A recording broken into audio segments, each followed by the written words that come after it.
problema kasi sa atin minsan ano, masyado tayong ano, yung siguro iwan ko lang sa inyo 'no.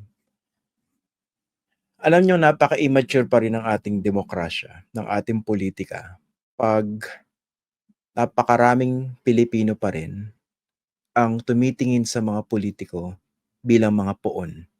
And I'm not singling out any political color or any political group across the political spectrum. Lahat 'yan. Sa kampo ng mga Marcos, may mga panatiko ang tingin sa mga Marcos, poon. Sa kampo ng mga Duterte, may mga supporters ang tingin sa mga Duterte, poon. Sa kampo ng mga Pink at ng mga Diliwan, ang tingin sa mga namumuno doon, poon. Lagi may ganun. So makikita nyo kung nagmamature o hindi yung ating demokrasya sa tindi nung sa tindi nung ganong fanaticism na marami sa ating mga Pilipino. Hindi tayo hindi tayo siguro parte na rin ng kultura natin 'no. Masyado tayong personalistic. And of course, Filipinos are easily offended, 'di ba? Nagtatanim nga magkatitigan lang Iba nga nagpapatayan pa Oh. Yan ang isang challenge 'no. Kunwari ma-criticize ang isang politiko dahil sa isang lehitimong issue. Kung yung kanilang mga taga-supporters kahit papaano magiging bukas para silipin kung lehitimo yung issue na yun at hindi basta-basta i-dismiss dahil tingin nila sa politiko nila, poon. Yun po. Ang problema across the political spectrum, dami ko nakikilala. Ang tingin sa mga politiko, poon. Step up na. Medyo improve naman tayo ng konti. Kasi yung ganyan mentality, yan talaga in-exploit ng mga politiko. Yan ang problema. Hay. Okay, bablock na natin. Block na si Mara, walang kwenta yung comment no? Yan, wala kang kwenta. Yan ang problema.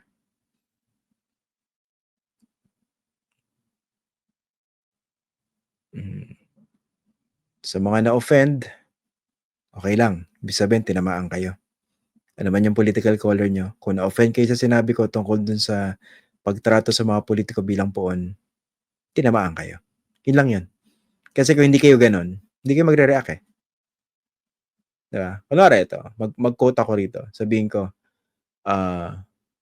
walang hiya talaga itong mga troll. Minsan may nagre-react oh, hindi ako troll Sinabi ko ba ikaw? Parang ano to, no? Isipin nyo. Ito lang try nyo. Isipin nyo maglagay ako ng sign, kunwari, ididikit ko sa poste. Yan sa, kunwari, sa isang kalye, lagay ko, bawal ang pangit. Tapos bigla may na-offend. Pinagpupunit yung pinost ko na papel. Pangit ka ba? Para ma-offend ka ron. Ganon kababaw yung diskurso natin. Nakakatawa, nakakainis. But it's a sad commentary of the kind of discourse that we have. Ganon yung nangyayari. Ay, nako. Anyway, gets nyo naman yung point ko, di ba? Gets nyo naman.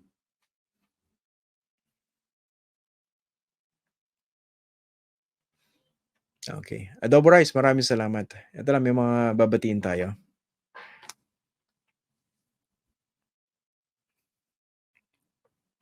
Ito, si Mr. Evan Octaviano. Nakasalubong ko siya kanina sa isang mall. And second time na namin magkasalubong. Maraming salamat, sir, sa pagsuporta ninyo. At kasama niya si Mrs. Miriam Octaviano. Binabati rin po natin si Andrew Cepeda at Pong Romero.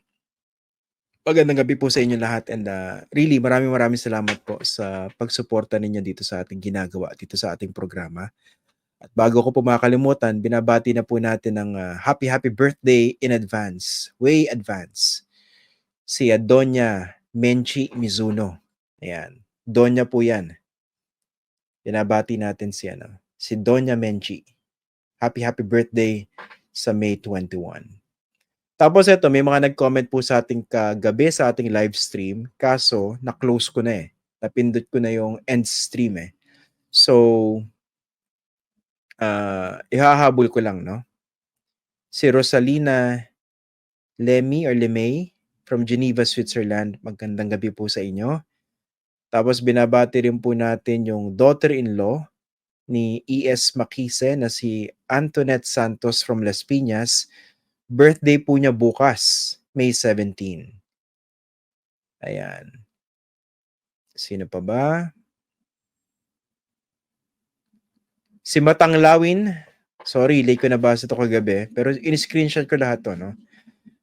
Belated happy birthday sa'yo. Birthday niya kahapon. Si Matanglawin. Happy birthday sa'yo. Thank you. Sino pa ba? Binabati rin po natin ng belated happy birthday si Leonisa Yap no May 14. Sabi niya, avid fan ng Facts First since 2022. Naku, maraming salamat po. Okay, sino pa ba? Letty Gonzales. Binabati po natin siya. Belated happy birthday po. Nung isang araw, she turned 65 years old. Maraming salamat po. Ayun. Just Vincent and Auntie May Alcantara, magandang gabi sa inyo. Thank you. Donski Graho, thank you. Rosana Roll from Israel, maraming salamat. Alam nyo, naisip ko minsan, maganda yata magkaroon tayo ng parang get-together. No? Parang Facts Fest. No? Yun ang naisip kong title eh. Facts Fest.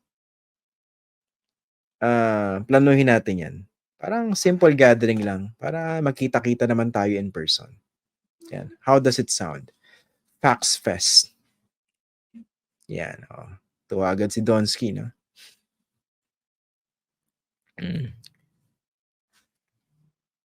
Hindi naman tayo magsasafakan doon. Don't worry. Pero we will do some Facts Fest. Yan. Paplanuhin natin yan, ha? Sige. Kita-kita tayo.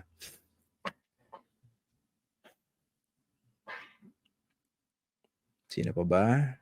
Tama, adobo rice, masaya yan. Sino pang babatiin natin? Ito lang na-realize ko, no? Ito kasi parang meron tayong community, no? Isipin hindi tayo nagkikita, pero kilala ko na kayo. Ito si Donski, no, nakita ko to sa pa-concert ni Shelo Magno. Parang ang tagal ko nang kakilala eh. Donski! Diba? Yun ang beauty nung ginagawa nating lahat, no? Para tayo nakakabuo ng isang komunidad. Ano yun? Malaking bagay yun. At nakakataba ng puso. Kaya sabi nila, social media is supposed to bring people closer. But at the same time, social media also creates fissures or gaps or gulfs of differences among users. Pero ito hindi eh, no? At least siguro dahil pare-pareho tayo ng mga pinanindigan. Pero maganda rin sana kung tumawid, no? Ayan. So yun. So don't worry. Magpaplano tayo ng ganyan. Facts Fest.